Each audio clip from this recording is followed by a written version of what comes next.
tayo mga kaibigan. Nandito naman po tayo ngayon mga kaibigan.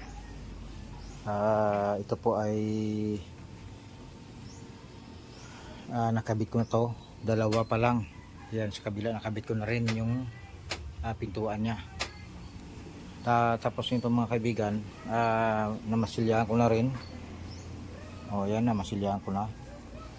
At saka dito sa halos na ni-repair ko mga kaibigan. At saka yung sa ilalim may masilya na rin, nalagyan ko na rin ng sa taas, parang kargadira niya mga kaibigan. Tapos dito sa likod ay tapos na rin. Ito yung reserba niya. Ito linagay ko na lang para diretsuhan na at saka para matibay na rin. Yan, para isang gawa na lang. Ayan ang reserba niya, para po ay pag malagyan na to ng bumper dito sa likod, hindi na siya masyado makita mga kaibigan. Hindi na siya masyado makita mga kaibigan.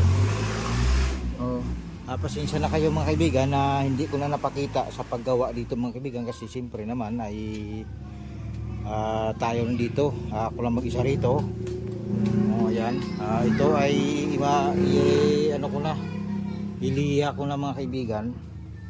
Tapos dito ay sa kabila, ayan na, malapit na lang ito mga kaibigan, malapit na po ito. Ayan, malapit na po ito. Ito dito sa loob mga kaibigan ay batik-batik to. Tapos sa taas, pero papantayin ko muna to dito mga kaibigan ang bubong niya, kasi medyo nakabaluktot mga kaibigan. Ayan. Ito bukas ikabit ko na to ang panghuli niya. Ayan yan, nakasandal. Halos po ang mga cover niya lahat ay napinturahan ko na primer mga kaibigan. Primer gray. Ang ginamit ko pala ng mga kaibigan na primer mga kaibigan ay primer epoxy. Yan. Kasi maganda to, matibay sa pagdikit sa kalawang mga kaibigan.